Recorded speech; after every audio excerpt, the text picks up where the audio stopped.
Boker Tov Beshem Hashem Naaseh Ve'Natzer en ce mercredi 3 novembre, Be'ezrat Hashem, et déjà Kafret du mois de Mar Cheshvan. Je rappelle que demain soir, ce sera Rosh Chodesh qui se lève, Be'ezrat Hashem Yitbarach. Shiur ce matin, dans ma liste, just a minute.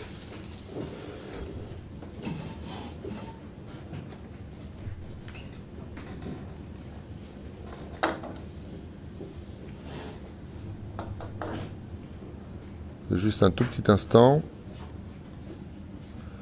C'est pour le mois de novembre.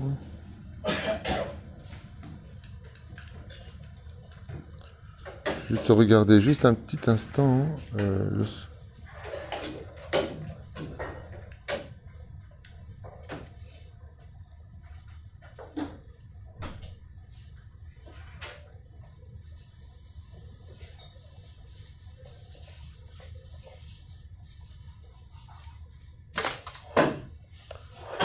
Ok, Bezrat Hashem, Shiur aujourd'hui.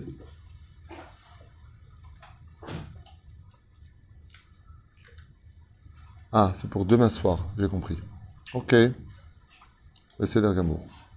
Je pensais que c'était pour aujourd'hui. Alors, comme on a plusieurs Shiurim qui ont été achetés pour Rosh Chodesh, on va essayer de faire déjà un maintenant avec l'aide d'Hachem. Inimatov Umanaim, pour Hay Victor Ben Simcha. Comme ça, il sera déjà mis pour demain pour Rosh Chodesh, puisque c'est resté pour Rosh Chodesh. Il y en a un autre pour Rosh Chodesh, il y en a encore un autre pour Rosh Chodesh. Et il y en a encore un autre ici pour Rosh Chodesh. Wow. Ok. C'est le mois de Hanouka. Il y en a 5 pour Rosh Chodesh. 6. Ah, sympa. Hein? Baruch Hashem. Metsuyan, Bezrat Hashem. Shiniskele Yishuot Venechamot. On pensera en même temps à l'élévation de l'âme, Shel Kol Mete Israël, donc Chai, Victor Ben Simcha, le shiur est pour lui, pour ce matin, Be'ezrat Hashem, les rois de Rosh Chodesh qui se lèvent.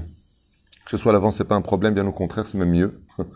Be'ezrat Hashem, puisque plus de monde en profiteront, on pensera en même temps à l'élévation de l'âme de Georges Elio Ben Simcha, Ali, Julo Yom Tov Ben Yasmin, Yadam Mordechai Ben David, Atia Gérard Goulik, Ela Eli Elman Ben Mazal, Chaim, Aaron Yosef Ben Esther, Yosef Ben Rachel, Huguet Shira Bativon, Myriam Bat Simcha, Michel Simcha Bat Esther, Eli David, David Eli Barour Ben Marcel, Sarah Bat Tahnina, Dada Mesaboda Bat Esther, Sasson Ben Esther Alevis, Imran Ben Yaakov Azoulay, Martine Rosine Saada, Gilbert Victor Chaim Ben Lala, Vechol Mete Israël, Bechol Atar Beatar, Achlama Mira Lechol Arishima Shino Bichlalia, Chaya Ruchama Esther Bat Rivka, Michael Ben Valérie, Esther, Bezrat Hashem, Achlama Mira, Viviane, Bat Esther, Mochatmi, Sarah Talia, Bat Efrat, Myriam Ayekara, Meir Ben Ritka, Meir Ben Ruth Soufan, Baruch Ben Ruth Soufan, Shmaya Shlomo Ben Johanna Yana, Chana, Bechol, Cholé Israël. On s'arrête tout de suite parce que je vois que le temps passe. J'ai mis un peu de temps ce matin et je m'en excuse.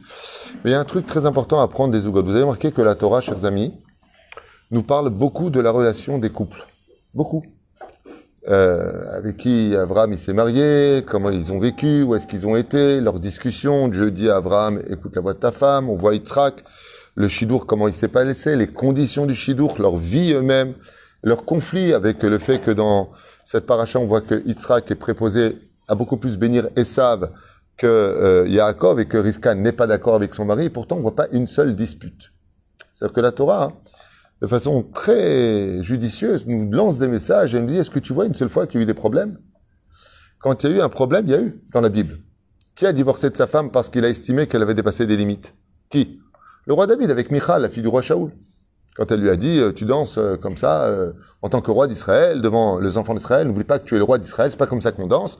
Et il lui a dit, David Amelech, à Michal, qui était une très très grande tzadékette, qui n'avait jamais fauté, il a dit, si tu n'es pas capable de comprendre que devant Dieu, il n'y a pas de séchel, alors on ne peut pas rester ensemble. Bon, la différence, c'est que lui est roi. Ça veut dire qu'il avait 18 femmes, plus je ne sais pas combien de concubines. Aval Bofen Ikroni, la Torah nous parle, par exemple, dans le 13e chapitre de Shoftim, Samson, avec Lila, qui n'est pas juive, de la bande de Gaza. Eh bien, la Torah nous fait comprendre que des fois, Dieu, il se mêle. Pourquoi est-ce qu'il va perdre ses yeux? Les Chachamim nous disent parce qu'il a dit, car elle est belle à mes yeux. C'est-à-dire que l'histoire du couple de Shimshon, de Samson, dans les péripéties de la libération des enfants d'Israël, parce qu'il est le petit soleil du peuple d'Israël à cette époque de Shoftim, eh bien la Torah vient nous dire qu'il a perdu ses yeux à cause de sa femme. C'est-à-dire que c'est très bizarre quand on observe la suite de l'histoire avec, par exemple, le roi Salomon. Pourquoi est-ce que le roi Salomon se disqualifie en tant que roi parfait dans l'absolu, même s'il est le plus sage de tous les hommes? Parce qu'il a traîné avec une de ses femmes. Sur ses 1000 femmes, il était avec la fille de Pharaon. Et cette femme étant d'une très grande beauté, patati patata, il s'est attardé à l'inauguration du Beth Amikdash et ça lui en est tenu comme étant presque de la Vodazara. C'est-à-dire que la Torah n'évite pas vraiment la relation d'expliquer comment ça se passait entre un homme et une femme. Et quand, par exemple, on voit Moshe Rabbeinu, encore un exemple, eh bien, la Torah nous fait comprendre que Moshe Rabbeinu, il a divorcé de sa femme, puis il a réépousé, puis il a redivorcé. Quand il l'amène dans la paracha de Yétro, il lui ramène sa femme, pour lui ramène sa femme, pour faire la mitzvah de Hashavat Kala, parce que Moshe, pour être le maître de la Torah, il doit faire toutes les mitzvahs de la Torah. Donc il était Israël, il est devenu Lévi, il est sanctifié à la sortie d'Égypte, il devient Cohen, il est destitué de Cohen pour redevenir Lévi, pour en fin de compte devenir prophète d'Hachem. Il est passé par tous les shlavim, il divorce, fait la mitzvah de donner le guet, fait la mitzvah de reprendre sa femme, il fait la mitzvah, truc de fou. Et en fin de compte, on voit que dans la paracha de Be'alotecha, à la fin, la seule chose qui inquiète Myriam et Aaron, c'est le statut du couple de Moshe Rabbeinu. En d'autres termes, vous avez compris que la Torah s'intéresse particulièrement à la vie de couple. Vous avez remarqué ça? Et encore un dernier exemple pour commencer le shiur. De toutes les mitzvot de la Torah. De toutes les mitzvot de la Torah. Si Chas Veshalom, le nom d'Hachem est effacé, ou le Kotso du Yud est effacé, c'est toute la mitzvah qui est annulée. C'est-à-dire que le nom de Dieu, il doit être toujours bien nickel. Toutes les lettres dans un Sefer Torah, dans le film ou dans des mezuzot. Mais le nom d'Hachem, il est sacré. Il est au summum de toutes les écritures. Yud Kevavke, Ole al Gabehen. Et pourtant, il est effacé pour la sota. Pour un couple, Dieu, il dit efface mon nom. C'est-à-dire que de toutes les mitzvahs de la Torah, 613 midoraita, 7 derabanan, la seule mitzvah sur une quantité aussi astronomique que 613 mitzvot et 7 derabanan, soit 620, la seule mitzvah où Dieu il dit par contre t'écris mon nom et tu l'effaces, c'est pour sauver un couple. En d'autres termes, pour sauver un couple. Si la femme est accusée par doute du mari d'avoir peut-être trompé, elle boit Mesota, donc on écrivait le tétragramme, Yutke Vavke, ensuite on attendait qu'il séchait, on le met dans l'eau, lustral, et la femme devait le boire. Un truc de fou. C'est un truc de fou. Kama Kadosh Baruch Hu aime les couples. Dans Masechet Sota, justement, Bedaf Yud Zayin, la Gemara nous dit là-bas, quand est-ce que Dieu il s'installe parmi un couple? Enfin, dans une synagogue, il y a la Shrina. Ouais. Au Beth Amikdash, il y a la Shekhinah. À Jérusalem, il y a la Shekhinah. Les yeux de Dieu sont du début de l'année à la fin de l'année en Israël. Donc, il n'y a pas besoin de mérite. Dieu, il est là. Tu ne pourras jamais renvoyer Dieu d'Eretz Israël. C'est son pays. Il est chez lui avant que tu sois chez toi. C'est avant de donner un territoire à qui que ce soit, d'abord l'autorisation au vrai propriétaire. Hein, comme c'est marqué, c'est Rachid qui le dit, pas moi. Pas Rachid, Rachid, chez nous. Qu'est-ce qu'il dit? Pourquoi Dieu il a commencé par Bereshit, au nom de Rabbi Yitzhak, pour dire qu'il a créé le ciel et la terre, il a donné qui veut. C'est lui propriétaire de la terre d'Israël, c'est personne d'autre. Nous sommes les locataires, propriétaires de l'héritage que Dieu nous a donné par les Avot Akdoshim. Velachem, Baruch Hashem, cette terre, elle n'est pas dépendante d'une condition pour que Dieu y reste. Dieu ne fit pas Eretz Israël parce qu'on l'a rendu tamé. Chez Nehemar, Beshachanti betom, betor tum otam. Je me suis installé même parmi votre tum'a, même si on est tamé, Dieu ne quitte pas Eretz Israël. Mais par contre, il y a une mitzvah qui dépendra d'un mérite. Un truc de fou. Zoug chez Zacha, Shrina Shrouya Benem. Comment? Si le couple il a le mérite, alors je vivrai parmi eux. C'est-à-dire que pour Eretz Israël, pour tous les lieux prescrits par la Torah, la Shrina réside sans condition. Mais dans un couple, il faut avoir le mérite. C'est-à-dire que c'est tellement important pour Hachem que là-bas, il impose une condition. Chose qu'on trouve nulle part ailleurs. Lo Yehuman qui soupar combien Kadosh Baruch Hu aime la vie des couples. Combien il est à l'attente, dans l'attente de la vie des couples. À un tel point que la seule mitzvah qui ne soit pas dépendante d'un encadrement ilkratique, c'est la vie du couple. Shabbat, quand ça rentre, quand ça sort, comment tu fais, ce que tu as le droit de faire, ce que tu n'as pas le droit de faire. Yom Tov, les tefilin, le mec qui fait 5 tours, c'est bon? Non. Il fait 9 tours, c'est bon? Non. Il prend 3 loulaves, c'est bon? Non. Dans la vie de couple, Dieu est le spectateur et tu es enfin l'acteur. C'est toi qui règles l'histoire de ta vie de couple. C'est à toi de gérer la vie de couple. C'est extraordinaire. Et si tu gères bien, la shrina s'installe. Et si tu gères mal, la shrina fuit. Elle n'est pas avec toi. tu retires la Shechina pour laisser s'installer la Shechina. Est-ce que c'est clair? Bon, Nikar, Bezrat Hashem, Baboker, pour ce premier shiur, un exemple de nos Chachamim. Ça vous intéresse? Yofi, je me récréterai. Ve toldot Yitzhak ben Avraham, Avraham olidet Yitzhak. Donc on nous parle ici de la racine, de la naissance, de la famille du peuple d'Israël. Vayehi Yitzhak ben Arbaim shana bekarto et Rivka. Et Yitzhak avait 40 ans le jour où il se maria avec Rivka. On parle de Torah éternelle. De qui est-elle la fille? Bat Betuel ha'arami. Donc la Torah a besoin de nous dire, bon, Rivka elle est tzadéket sans faute, mais son père, c'est un rachat. Betuel ha'arami. En d'autres termes, Betuel, le mafieux. Betuel, l'arnaqueur. Betuel, le menteur. Donc la Torah a besoin de nous dire que, mince, elle est la fille d'un rachat. Et alors, quoi ça nous sert de le savoir? Rashi intervient et dira, ne ressemble pas la prière d'un tzaddik, fils de tzaddik, que la prière d'une tzaddiket, fille d'un rachat. Elle n'a pas de sroutavot. En d'autres termes, elle n'a pas le mérite des pères. Voilà ce qu'elle veut dire. C'est-à-dire, Mipadan Aram. On nous donne plus le lieu. On le savait, il suffit d'étudier la semaine dernière pour comprendre d'où il vient.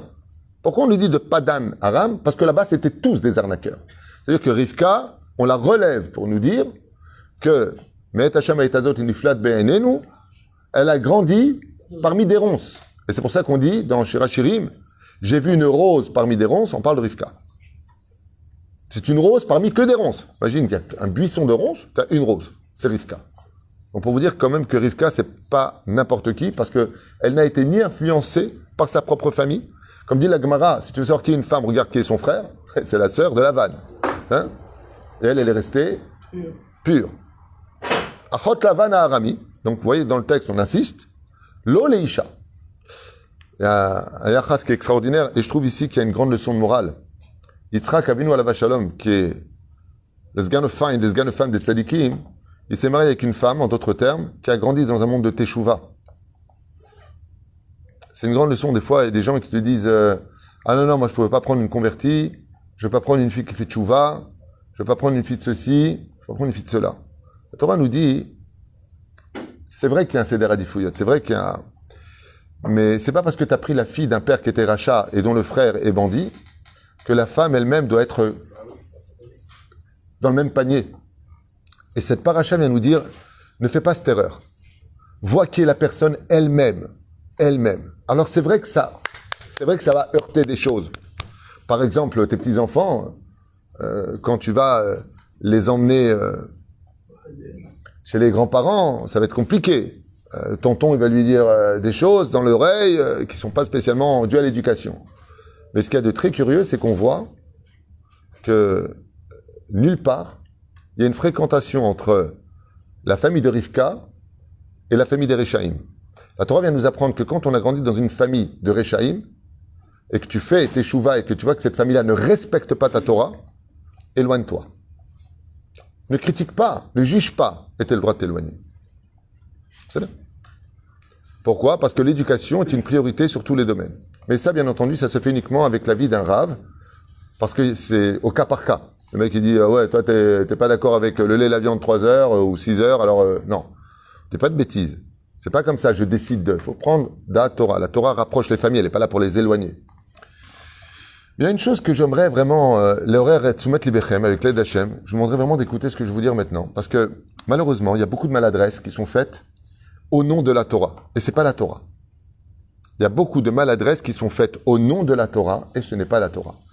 Comme par exemple, il peut arriver que, on va prendre le cas des femmes qui écouteraient le cours du Rav Twitou, le cours du Rav Yitzhak Cohen Ayakar, Shem Varechoto Bechol Asher Lo, le Rav Ron Shaya ou le Rav Ben Chitrit, Shem Varechoto Bechol Asher Lo, le Rav Ilan Fitoussi. Il y a des rabbanim sympathiques, Baruch Hashem, qui enseignent une Torah de vérité, une Torah pour moi, une Torah de vérité, c'est une Torah qui reste fidèle à l'halakha. On se comprenne bien, parce qu'après, c'est chacun sa tendance. C'est pas ça qui m'intéresse. Qui reste Alpi Torah, qui ne va pas réformer sous prétexte que lui, il se prend pour un nouveau Mashiach. Et puis, le mari, il rentre. Alors, le mari, par contre, lui, il n'écoute pas les cours de Torah.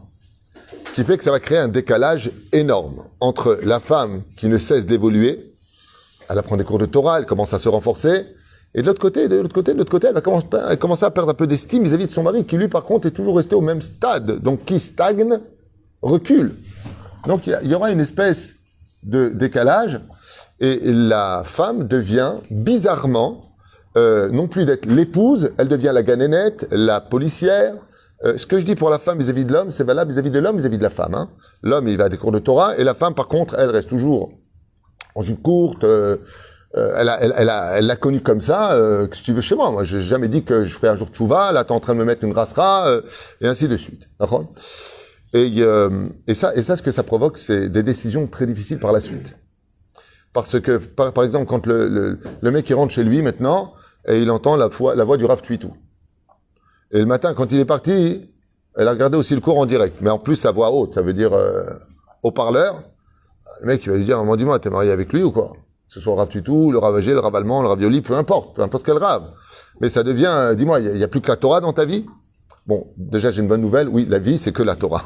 J'ai tout essayé avant d'avoir fait tchouva. Oui, la vie, c'est la Torah. Il n'y a pas de vie sans Torah. C'est pour ça que la Torah s'appelle Torah Traim. C'est pas pour rien qu'on appelait le site Torah Traim, parce que notre Torah, c'est une Torah de vie. Mais ce qui est dommage, c'est d'imposer à l'autre. C'est-à-dire que, d'un côté, on doit tous évoluer, on doit tous faire teshuva. Et si la femme ne joue pas son rôle aussi de Ezer Kenegdo, alors à quoi elle sert? Quelque part, elle ne veut pas aller au Gan Eden et voir son mari descendre au Gehinam, surtout qu'ils sont associés. Aval, de l'autre côté, il faut savoir que c'est une Torah de vie, et que si toi t'évolues, Bezrat Hashem, il faut que tu amènes cette lumière vers Akadosh Baruch Hu. C'est-à-dire, il faut que tu amènes de la Torah, en d'autres termes, si ton mari te voit écouter des cours de Torah et que tu changes, tu commences à faire tes chouvas, il faut faire en sorte que ton mari t'aime encore plus, qu'il voit chez toi encore plus de bonnes midotes, encore plus de joie, encore plus d'amour, encore plus de considération. Mais si la Torah que va étudier ta femme ou ton mari, hein, ce que je dis dans l'un, c'est comme dans l'autre, c'est plus de critiques. De toute façon, t'es qu'un goy ou t'es qu'une goya, regarde comment tu te comportes, c'est à cause de toi qu'on en est là, ça va devenir de la haine. Alors c'est très compliqué parce que on se retrouve face à un déséquilibre énorme entre l'homme ou la femme qui va évoluer dans le monde de la Torah et des mitzvot et celui qui reste là où il est. Et des fois, il va même rester là où il est, non pas parce qu'il n'aime pas la Torah, il aimerait bien faire tchouva, mais parce que tout passe par l'obligation, par la soumission des ordres de l'autre qui se prend pour Moshe Rabbeinu, qui donne la Torah à ce moment-là. Surtout quand on est un homme face à une femme, on n'aime pas que la femme joue le rôle du rabbin. C'est pas ton rôle. Toi, tu veux faire ce que tu as à faire, t'es brachot, moi j'ai pas envie de faire le Birkat Amazon, je fais ce que je veux. Alors ils répondent, ouais, mais on est associés, patati patata, et ça fait vraiment des discordes. Et c'est dommage. C'est dommage. C'est rare, ceci étant, mais ça existe de plus en plus. Parce qu'il y a un retour à la Torah aujourd'hui qui est flagrant, comme la Géoula est très proche. Il y a un retour à la Torah, et les femmes, en général, quand elles font tchouva, elles ont toujours besoin de nourrir leur amour pour leur mari par rapport à l'estime. Une fois que la femme est mariée, qu'elle a des enfants, elle passe de l'amour qui se régénère par l'estime. D'où l'importance pour un homme de très souvent faire attention à garder l'estime aux yeux de sa femme. La haracha en hébreu, estime, c'est beaucoup plus clair que le mot estime. Haracha veut dire longévité, agrandir. Haracha, anima richotra. Comment tu dis par exemple, Sam Dougma pour une rallonge, kabel ma'arich. C'est un câble que j'estime. Donc pour faire grandir l'amour, il faut que la femme estime son mari. Quand elle voit le mari qui vient et qui s'assoit à table, par exemple, et qui mange comme ça, sans bracha, qui se lève, qui pète, qui rote, bon, ben, l'estime, elle n'est pas au top quand elle est là avec, va mettre un petit foulard sur la tête et faire son birkat Amazon. Et je baisais amon de bayot. Et ce que ça peut faire, malheureusement, c'est des dissensions, et c'est dommage que cette Torah-là, qui n'est pas vécue avec justement une approche avec empreinte de chassidoute, je dirais, avec beaucoup de chesed. C'est-à-dire que la personne, comme je dis souvent, la grandeur d'un vrai tzaddik, c'est de vivre caché. T'es pas obligé de montrer à tout le monde que tu écoutes des cours de Torah. T'es pas obligé de montrer à tout le monde. Alors, si une femme serait là et dirait, comment mon mari va écouter la Torah? Il veut pas l'écouter. Alors moi, quand je l'écoute, au moins, il écoute peut-être 2-3 phrases. Mais des fois, la personne peut saouler aussi le mari. Moi, il m'arrive, par exemple, je pars le matin, j'arrive au bureau, ma femme m'appelle. Mais j'entends de l'autre côté qu'elle écoute mon cours. Alors, je lui dis, qui t'écoute encore? Elle me dit, c'est toi, chérie. Bon, ça va, c'est ma femme. Je rentre. Le midi, elle écoute encore un autre cours. Donc déjà, à la porte, je m'entends. Le soir, je rentre et je m'écoute encore. Elle écoute le 3e cours. Alors je lui dis, tu m'as saoulé avec ce rave. Pérouche, non, c'est pas vrai. Non, mais moi, personnellement, j'aime pas m'écouter. J'estime que j'ai rien à... Bémet, je vous dis pas ça par anava, pas par humilité. Bémet, je le pense de tout mon cœur. J'ai rien à apprendre. Bémet, je dis pas ça par humilité, je vous le dis, Bémet, Nicole à lèvres. Vous pouvez demander à ma femme, je n'écoute jamais mes shiurim, je reviens jamais sur ce que je dis, qui anime Prinati, je sais même pas si quand je partirai de ce monde, je vais montrer qu'on n'efface pas tous mes cours. Mais je voudrais partager avec vous quelque chose d'un couple qui, lui, a réussi sa vie. Écoutez bien cet enseignement, signé Adat, Abdechem David Twitou, Ezrat Hashem Itbarach. Afin que Akadosh Baruch Hu bénisse tous les couples et qu'il y ait beaucoup d'humour. Quand vous avez de la Torah, l'âme de notre Torah, c'est l'humour. Le côté non, c'est pas bon. Ça, vous laissez ça pour la Deuxième Guerre mondiale. Nous, la Torah, c'est de l'amour. C'est pour ça que celui qui veut réussir une Torah aujourd'hui, Sfarad, Ashkenaz, peu importe d'où il vient, Yéménite, Éthiopien, converti, Chassidout, du chesed, On ne chasse pas l'obscurité avec des coups de bâton, mais qu'avec des coups de lumière. Et que Dieu protège vos familles, parce que quand on a le plaisir d'avoir une belle descendance, comme ma belle descendance que Dieu m'a offerte sur un plateau en or, j'ai des petits-enfants merveilleux, Baruch Hashem, que Dieu les bénisse. Et vous savez que les petits-enfants, il y a un rabbin qui avait enseigné un jour que la différence entre un homme et un animal, à part le dialogue et d'autres détails, c'est les petits-enfants. Vous savez pourquoi? Parce que tous les animaux s'occupent de leurs enfants, mais aucun animal ne s'occupe de son petit-enfant. C'est quand on est grand-père qu'on devient enfin un homme. Parce qu'on donne de l'importance à une continuité de notre descendance. Et d'or, comme on dit en hébreu, d'or yesharim mevorach mipi elion, que vous ayez tous une descendance digne de ce nom, humainement parlant, avec beaucoup d'amour, d'humour et surtout de spiritualité. Alors moi, ce que j'aimerais éveiller chez vous, c'est ce qui se passe dans ce couple qui s'appelle Yitzhak et Rivka. Écoutez bien, c'est Péléplaïm. Rachi intervient bien sûr tout de suite, il comprend l'importance du couple et il dit Vayater irbav et iftzir bitfila. Ils se sont mis les deux à prier. Regardez la suite. Vayetarlo, nit patsern, venit payes, venit rapa, venit patas lechalo, vomer ani, kolashon eter leshon, aftara. Donc c'est comme si ils ont pris une fourche, vous avez compris. Quand on lève les tiges de blé, c'est pour séparer la graine de sa fleur.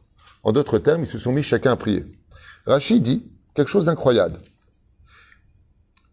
Écoutez bien. Ze omed bezavidzo, omid palel. Lui se tenait dans un coin et priait. Ok, et l'autre? Et elle priait dans un coin et priait. Pourquoi on a besoin de nous dire que chacun est parti dans un coin prier?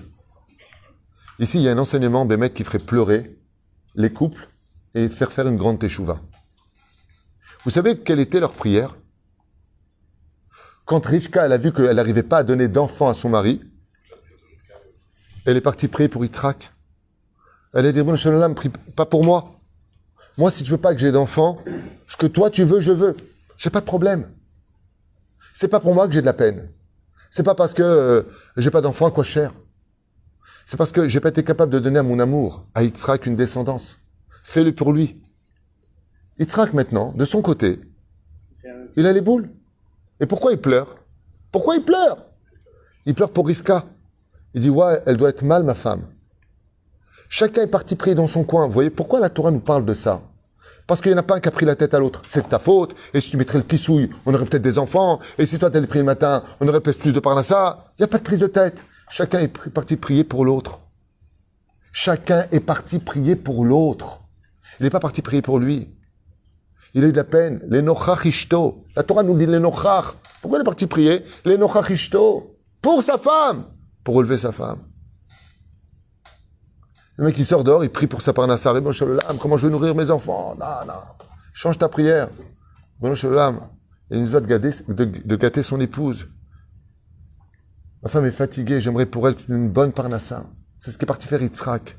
Donne-moi un enfant que mon épouse se sente mieux. Arrête, le but du mariage essentiel, c'est les enfants. Je pense à elle. Et elle pleure. Elle dit, je pense à lui, le pauvre, mon mari. Alors il prie. Et si vous faites la gematria de Yitzhak, ça fait combien? Yud, ça fait 10. Comptez avec moi. Tzadi, ça fait 90. Ça fait en tout 100 pour l'instant. Plus Ret, 8, plus Kouf, ça fait 100. D'accord? Ce qui nous donne 308, 208. Non. Il y a un coup, ça fait 200. Comment on a dit? J'ai pas compris. 218, non? Oui, ça fait 218. D'accord? Prends 218 plus Rivka. Ça fait combien? Rivka, donc gardez 218 plus Rivka Resh 200. D'accord? Bet, ça fait 2, 202. Kouf, ça fait 302 plus E, 307. 307 plus 218. 625. Pas du tout. 525. Hein? 525. Non? 515. 300, Ça fait 515. Et c'est quoi 515? c'est même prière. Gematria Tefila. Quand tu prends la Gematria de Yitzhak et de Rivka, c'est Gematria Tefila. Et c'est aussi la Gematria du mot Shira. Quel rapport? Chazal Ombrim que quand on a le mérite d'aller prier pour son mari pour qu'il fasse teshuva, sans lui prendre la tête, parce qu'on s'inquiète pour lui qu'il ait son monde futur, quand on fait tout ce qu'il faut pour l'autre, et que l'autre, il va prier pour que sa femme soit heureuse, pour que sa femme soit épanouie. L'un, il pense à l'autre. Au lieu de dire, il y en a marre, tu ouvres des affaires, on voit comment on va s'en sortir, et on en a ras-le-bol, et pourquoi les autres réussissent et toi tu réussis pas, la shrina elle s'en va. Mais qu'est-ce qu'on appelle une prière qui monte en chantant devant le ciel? C'est quand le mari il dit, tu sais, c'est très dur en ce moment au niveau du mois, j'ai pas réussi, c'est compliqué, il m'a pas envoyé l'argent, il m'a pas fait le virement. Et au lieu de dire, oh, mais comment on va faire? Bien, la paracha, elle nous dit, tu veux que Dieu il t'écoute, tu veux avoir un enfant qui s'appelle Yitzhak, tu veux un enfant qui s'appelle, Yaakov, Israël, tu veux kiffer ta race, c'est pas compliqué. Tu vois ton mari qui est embêté, il est pas bien. La seule chose que tu as à lui dire, c'est, ne t'inquiète pas, Ani Ayom Itpalel. Aujourd'hui, je prie pour toi. Parce que quand le mec il vient et qu'il est défait, qu'il perd confiance en lui, et que tu lui dis, mais comment on va faire? Et j'en ai marre, et à quoi tu sers? De toute façon, je t'avais dit de pas faire ça, tu m'écoutes jamais. Le mec, il est venu, miahatata, tu l'as rendu serpillière. C'est-à-dire, quand il ressort, au lieu d'avoir trouvé du réconfort, tu l'as tué. Viens la paracha nous apprendre comment Akadosh Baruch Hu, il est proche, combien il est proche. Et après, va être tzetsu abanim bekirba. Et les enfants se disputaient. Alors vous allez me dire, ouais, enfin bon, excuse-moi, mais t'es mort. Excuse-moi, hein. Mais les enfants, c'est bien facile de le dire. Il y a eu Yaakov et il y a quand même eu Esav, le rachat. Il dit, oui, d'accord. Mais quand tu arrives en haut de la ronce, de la descendance d'Esav, tu trouves la rose. Rabbi Akiva, Rabbi Meir Balanes, Onkelos, tous les Gdolim qui se sont convertis, ils viennent de Esav. Heureusement ou pas qu'il y a eu Esav? La Torah écrite vient du monde du Har Sinaï, mais la Torah orale aussi elle vient du Sinaï, mais elle a été prescrite par qui? Par la descendance d'Esav. Donc qu'est-ce que la prière elle a marché ici? Alors vient Rashi nous dit, le seul problème avec Rivka, c'est qu'elle va créer un temps de retard pour laisser l'être les tzadikim. Et c'est pour ça que Rashi dit, ne ressemblez pas à la prière d'un tzadik, fils de tzadik, qui a donné Yaakov, à la prière d'une femme qui est fille de rachat. Et ce pgam qui est là, d'être la fille d'un rachat, va donner une descendance qui mettra un peu de temps avant de donner toute sa lumière à l'image de Yaakov. Car ce qu'il faut savoir, Kalpi Kabbalah, le Nitzotz de Rabbi Akiva n'est autre que celui de Yaakov Avinu. Mais la reine, oui, il y aura des conséquences que positives. Mais étant donné qu'il y a eu un petit problème de srout, avot, alors, qu'est-ce qui s'est passé? Il y aura eu ce problème. Et c'est pour cela que Rivka va rectifier le tir en s'occupant de l'enfant qui s'appelle Yaakov, par lequel, Bezrat Hashem, Rov Ya'avot Saïr. Ça veut dire qu'elle va s'occuper de là, venir de Yaakov Avinu, pour que Esav prenne conscience de l'importance d'être dans la Torah et les mitzvot, parce qu'elle sait que c'est elle qui a mis au monde, quelque part, Esav. Et la reine, elle priera le ciel pour que de son côté, c'est vrai qu'elle dit à Yaakov, va prendre la bracha. Mais Rivka, sa force, elle est dans la prière. Vous savez, c'est quoi la force d'une femme qui prie? Si on est 1000 hommes en train de prier dans une synagogue, et qu'une femme seule prie dans le salon, dans la cuisine, ouais, c'est du même niveau. La femme, elle est tellement élevée qu'elle n'a pas besoin de minyan pour prier. Seule, elle équivaut à autant d'hommes qui vont prier ensemble. C'est par le mérite des femmes qui prient Hachem qu'on s'en sort. Jusqu'à aujourd'hui. Si une femme maudit son mari, elle peut tout lui faire perdre. Si une femme bénit le mari, elle peut tout lui donner. Et la reine, la Torah vient nous parler ici de l'importance de la famille juive.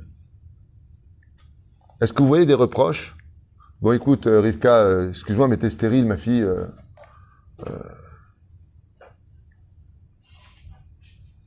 Moi aussi. Philippe dit, tu comprends, moi je dois avoir une descendance, Bechai Karel Chazara. Pas une fois on voit Yitzhak faire le moindre reproche à sa femme, et pas une fois on voit Rivka faire le moindre reproche à son mari. Rien. Et je finirai pour faire honneur à Rivka à quelque chose de grandiose. Dans cette paracha, vous n'êtes jamais posé la question, Ka'asher Katou Vateler Rivka Lidrosh et Hashem. Et elle partit pour poser la question, pourquoi est-ce que quand je passe devant un bête midrash, il veut sortir. Quand je passe devant une maison d'idolâtrie, il veut sortir. Pourquoi tu vas aller jusqu'à Tzfat dans la maison de Shem Ve'ever? T'as Yitzhak qui est là. Tu as Yitzhak, ton mari, il est plus grand que tout le monde, c'est le numéro 1 en prophétie de cette époque. Pourquoi tu vas à l'Achlechali? Vous savez pourquoi? Regardez qui était Rivka. Elle voit que Yitzhak Avinu alav shalom, il étudie la Torah. Il voit que Yitzhak, il est concentré à convertir chaque personne, il a créé un beddin. Maintenant, elle est en train de crever. Ça veut dire elle a mazé mal, mazé elle souffre, à un tel point qu'elle va faire une erreur fatale. Et Dieu va lui fermer sa matrice à vie. Elle va dire, l'amalisé, pourquoi tu m'as fait une telle chose, quoi? Toutes ces prières pour avoir aussi mal, le prix à payer est trop lourd, elle dit. L'amalisé, li-zé. Pour moi, zé, mazézé, zaïn, hé, 7 et 5, 12. Elle devait engendrer les 12 tribus. Étant donné qu'elle a dit, pourquoi tu m'as fait ça? Elle a dit à Hachem, je renonce à la naissance des 12 tribus, c'est trop dur pour moi. C'est pour ça qu'en réalité, il faudra 4 matrices féminines pour mettre au monde les 12 tribus. Pour vous dire à quel point la douleur de Rivka... Normalement, une femme qui fait un malaise, qui n'est pas bien, qui elle appelle? Son mari, non, rien à faire, tu dis pas haut. C'est vrai qu'une femme, c'est une priorité dans la vie d'un homme. Comme je le dis souvent, j'étais en train de parler avec un photographe pendant une troupa, et j'étais en train de lui dire, tu sais que tout le bonheur de photographier un moment qui passe, c'est l'empreinte de l'éternité. La photo, c'est pour arrêter le temps pour un moment d'éternité. C'est-à-dire que dans 20 ans, 30 ans, tu vois cette photo. Et je lui ai dit, mais dans ta vie, si tous les soirs, tu fais des mariages, parce que le Covid-19, il y a beaucoup de mariages, que la journée, tu dois être au laboratoire, quand est-ce que tu vois ta femme? Il me dit, justement, c'est un gros problème. Je lui ai dit, sache une chose, tout ton travail ne vaut rien. Si tu sais donner du temps pour les soirées, tu sais donner du temps pour les clients. Tu sais donner du temps pour être au laboratoire, en train de travailler pour sortir les photos. En fin de compte, tu sais donner du temps pour tout, sauf pour elle. Tu as tout raté dans ta vie. Et viendra un jour où fatigué, tu diras, mince, j'ai même pas vu mes enfants grandir. Alors je lui ai dit comme ça une phrase qui l'a fait beaucoup réfléchir. Je dis, tu devrais au moins considérer ta femme comme un client. Si demain on t'appelle à 3 heures, par exemple, comme ça, pour un mariage, tu vas y aller? Il dit, bah oui. Je dis, bah imagine que ce soit ta femme. Alors essaie d'y être. Rivka imenu tzadikim, obezani mesayem. Rivka imenu. Rivka. Pourquoi elle va déranger d'autres rabbanim? T'as ton mari. Il est là. Je crois que Yitzhak, il sait pas. Il aurait pu lui dire Yitzhak. Elle a dit, comment je peux déranger mon mari d'études? Echani afrialo. Miskin. Il étudie la Torah, je vais lui mettre des soucis maintenant. Si je lui dis que j'ai tellement mal, il va étudier. Il va pas être bien. Il va pas être bien, mon mari. Mon mari, je vais le mettre dans une situation où il va pas être bien. Va teler Rivka lidrosh et Hachem. Elle veut une réponse. Ouais. Mais elle veut pas déranger son mari. Et Yitzhak Avinu, pendant qu'il étudie la Torah, il se rend même pas compte que sa femme est en train de souffrir. Une fois, on voit que Yitzhak est au courant dans la Torah. Ni dans les Parshanim, ni dans les... À moins que vous avez un commentaire. Moi, j'ai encore jamais lu en 40 ans, 37 ans d'études, jamais lu que Yitzhak est au courant des douleurs de Rivka. Par contre, Rabbi Yehuda Tzadka, il dit noir sur blanc qu'il n'était pas au courant. Mais Lama, tout simplement parce que elle a toujours veillé à ce que son mari n'ait que du bonheur. Et Yitzhak Avinu, il a toujours veillé à ce que sa femme n'ait que du bonheur. Vous vous rendez compte? Une femme qui souffre, qui dort à côté de son mari, et parce qu'elle est à côté, parce qu'il se repose, elle ne gémit pas de pleurs qu'il ait des inquiétudes pour elle. Mais où est-ce qu'on va? Où est-ce qu'on va? Quelle a été la récompense? Le seul qui n'ait jamais changé de nom, c'est Yitzhak. D'accord? Sarah, elle a dû donner Agar. Rachel, elle a dû donner Zilpa. Non, Bila. Léa, elle a dû donner Zilpa. Rivka l'a donné personne et pourtant elle avait une, qui s'appelle Déborah. Elle avait une Ménika. Elle avait une personne qu'elle aurait pu donner. Ni Rivka changera de nom, ni Yitzhak changera de nom, ni ils ne quitteront Eretz Israël et il n'y aura pas besoin de la matrice d'une autre personne. Car jamais un couple a fait aussi attention au bonheur de l'autre comme ce fut le cas de Rivka et de Yitzhak. C'est pour ça que notre prière, quand on fait Nishmat Kol Chai, d'accord? Bifi Esharim Titromam, ou Silset Tzadikim, d'accord? Dans Nishmat Kol Chai. Les lettres du centre de la prière, c'est qui? Yitzhak et Rivka. Pourquoi les deux? Parce que les symboles d'un couple qui s'est prié l'un pour l'autre, le best and the best, c'est Parashat Toldot, c'est Yitzhak et Rivka. Em Yodim Bidjouk, Erklit Palel. Des fois, tu vois, tu veux acheter un appartement, il peut y avoir des problèmes. Ouais, il y en a marre, pourquoi on ne peut pas l'acheter? Alors le mari, il se sent minable. Il dit, mince, j'ai pas réussi à faire plaisir à ma femme. On devait louer un appartement, on devait acheter une voiture. Ça, c'est la réaction des femmes normales. Ou des hommes. Ouais, il y en a marre, de toute façon, c'est jamais comme il faut, il y en a marre de ta famille. Il va mettre sa femme entre marteau et l'enclume. Il va dire du mal de la famille de sa femme. Résultat des courses.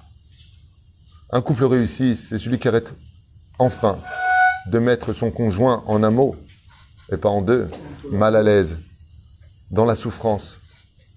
Alors bien sûr qu'il faut dialoguer. Mais qu'est-ce qui a permis un tel résultat? Les Chachamim nous disent une chose essentielle. Le secret de tous les couples. La réussite de tous les couples pour lesquels Akadosh Baruch Hu mevarech et azug hazeh. Un mot en français que tout le monde connaît. Hein? Non. Tu peux pas y arriver sans... Hein? Le dialogue. Presque le dialogue. Mieux que le dialogue. Complicité. Pachout. Ce qu'il y a d'extraordinaire, c'est qu'on ne voit pas Yitzhak appeler sa femme, lui dire « Pourquoi tu m'as envoyé Yaakov ?»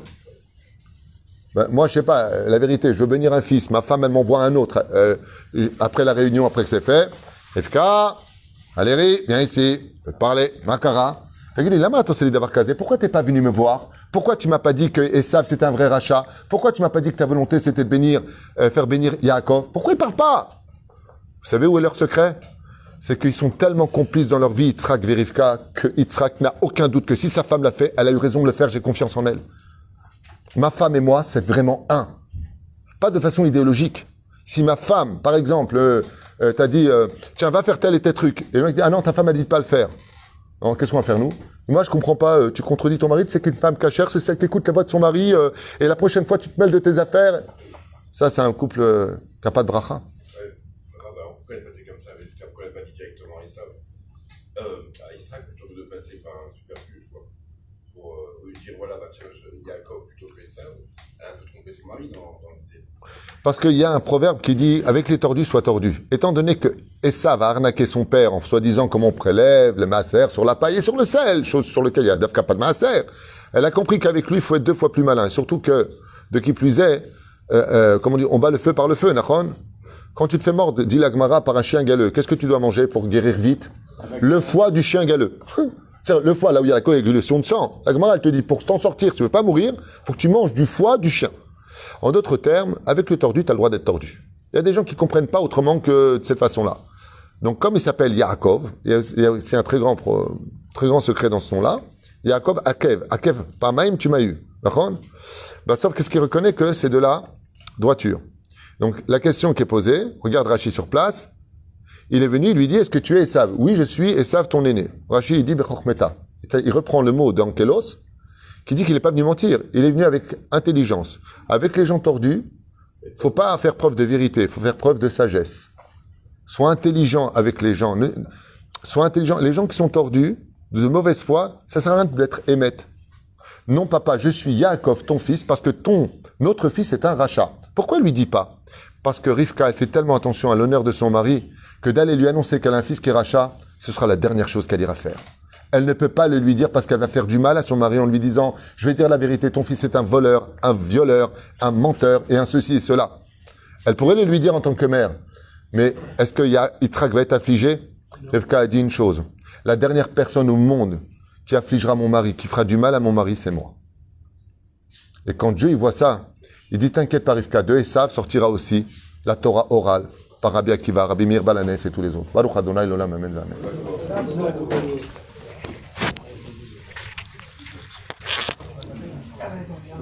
רבי חנניה בן הקשה אומר, רצה הקדוש ברוך הוא לזכות את